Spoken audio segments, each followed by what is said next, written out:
Hey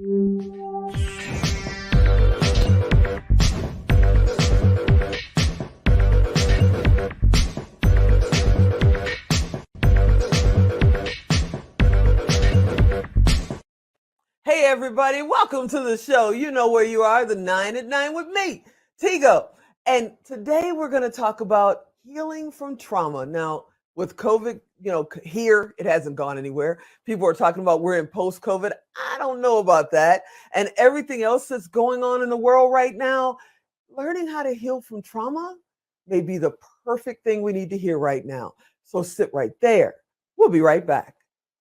Expert Talk is sponsored by Pod Nation TV, the podcast to broadcast network.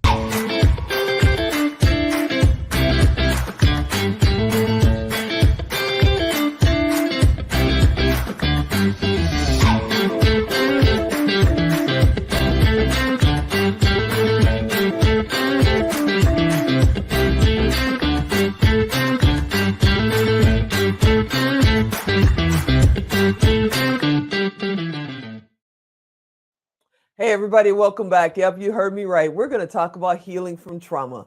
We've all had so many things going. You guys that follow us and know what we're doing, we've had death in the family. We've all been going through COVID.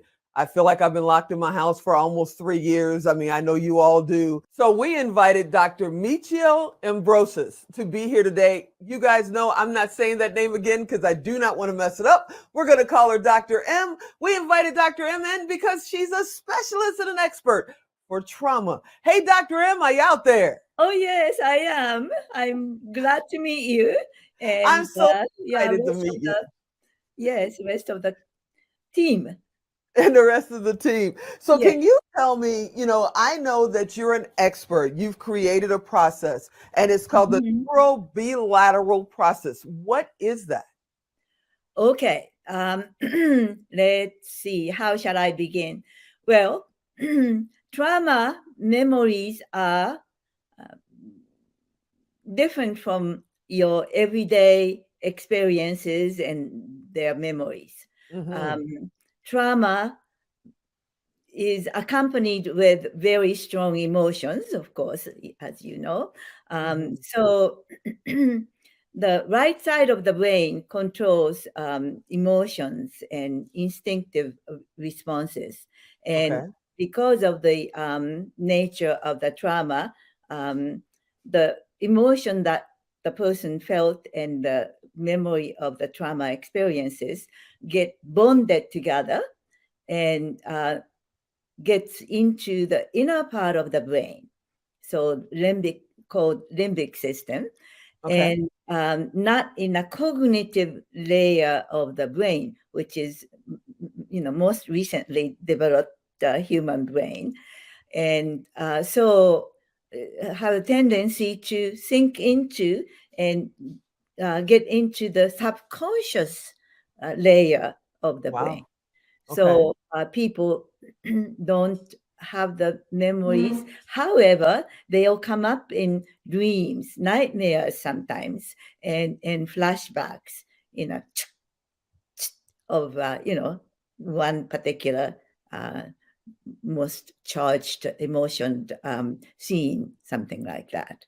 And that memory stays there because normally memories or experiences are processed and digested with involvement of the left side brain. But in this case, in the lower part of the brain is involved. So left side brain is not involved to resolve it. And we have to add some, stimulation to our nervous system that are connected to left and right side of the brain, as you know, and our opposite. Yeah.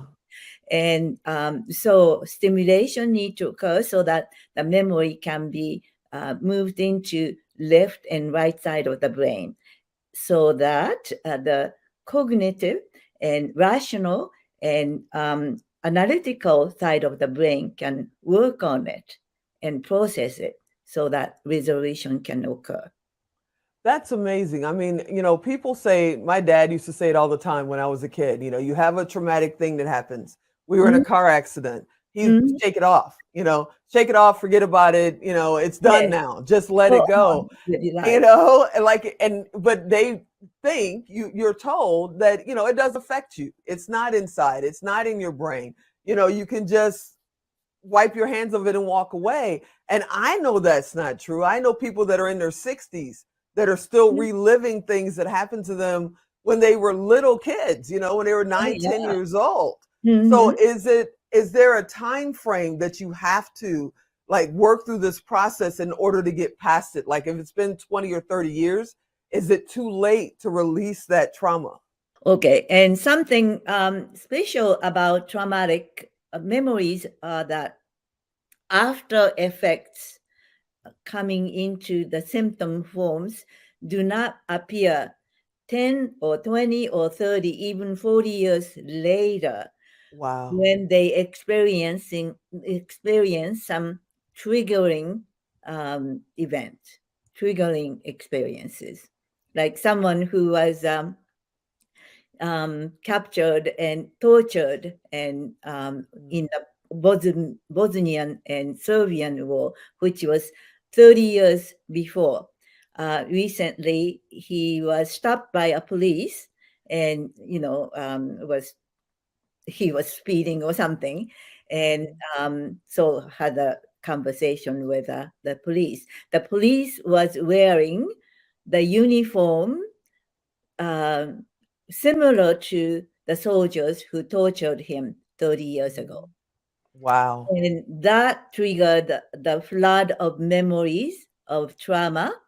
And he had so much anxiety that he had to be carried to emergency hospital, like sometimes 3 times a Wow. day, couldn't drive and went to the medical doctor. They put all sort of tests on him, but couldn't find the cause. And after 1.5 years of those Mhm. testing, couldn't find any cause. Finally, someone said, well, seek the help of a psychologist, psychotherapist. And he Mhm. came to me, and I asked him what happened. And, did you have any trauma incidents that you experienced? And he said, 30 years later, previously, I was captured as a POW and tortured every day. That's Bingo. And I said, I can fix that. That's amazing. That's like wow. The other day we're working on a documentary for a man here in Las Vegas, and he was telling me a story about shoe shining. And Uh-huh. I'm a Navy veteran, and we went through this whole shoe shining treat or training when Mm-hmm. when we're overseas. Don't get your shoe shined because there could be a bomb in the. And immediately he started talking about shoe shining, and I could see in my mind, I could see that training, and I immediately got sad. And he was like, "What? What's the matter?" It was like instant. Yeah. So But, trauma can be experienced with, everyday people. yeah. Not like, soldiers coming from the war zones Hmm. experience PTSD. Any kind of accidents, any kind of loss, uh, large kind of loss, such as loss of a loved one, large amount of money, house, job, identity, and even a pet. I had to treated a 15-year-old boy who lost his dog for in an accident, and Oh he wow. had to witness that. And he used to be a honor student, and that incident happened two years ago, and his grades went down and down and down because he felt very responsible for that, and he felt sorry for the lady who was involved in the accident, who was driving the car, and she was Wow. in shock as well, right, at that time. So effect of that was happening for like two years prior to he was brought to me by his father. And in his case, that was just one incident. So of course, I had to interview him and assess the situation, so on and so forth. So, but the application of the healing method and technique was only one time to fix his problem. Oh my goodness. No, I do have the question of, does it make a difference if you're younger or older? Does it make a difference in male and female? Does trauma affect us differently? No. Every person that receive trauma experiences should be treated in order to, well, take that heavy duty negative energy away. That will prevent their current energies, their activity levels. And when something traumatic happens to a child, they usually develop limiting beliefs such as, I'm not good enough, I'm not lovable, I'm not worthy. And those limiting beliefs, unless they are treated and changed, affect a person's life forever in all sort of ways, such as if you believed in the idea, limiting belief, like I'm not lovable, they grow up and marry the same type of unloving persons many times, and they don't know why. Exactly. And I know I got to let you go. I asked you to come in and do just this short interview, but I am like so fascinated by this topic.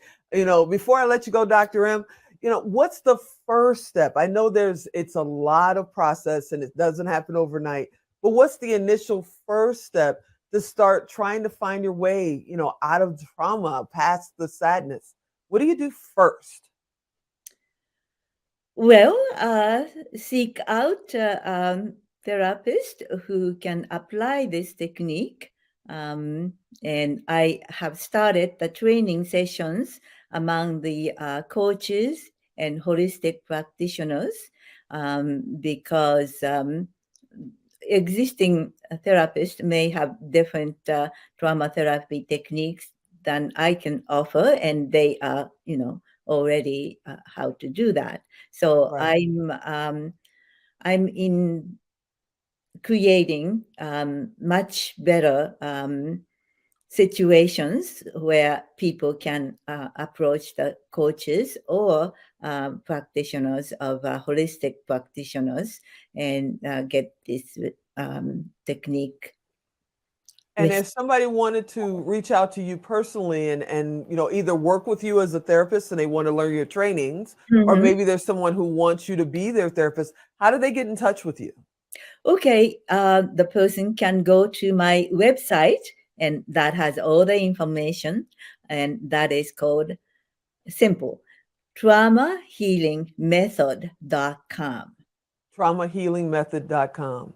Okay, I know we touched on not even the tip, Right, the tip of what you do. right. I hope you'll come back and we can just focus on, come back as often as you want. I truly think that what you do is amazing and well needed, and there's so many people that you're touching. So you're welcome to come back anytime you want, but I hope you'll come back so that we can dive a little bit deeper, because I truly believe people do need to heal from the inside out. And Right. maybe we can talk about, how you start that, where that goes. I can sit here and talk with you all day, but I know our producer is going to cut us off soon. So Dr. M, can you give us that website one more time? Traumahealingmethod.com. Traumahealingmethod.com. Well, Dr. M, I thank you so much for being on with us today. Well, You're thank you. absolutely amazing, and you're always welcome to come back. Great. Thank you for your invitation and enjoy meeting with you. Thank you very much. Thank you. Hey, everybody, you guys know what to do. If you didn't get the website, you're driving down the street, don't worry about it. Go to tigodirect.com. You know that's where all of our guests are.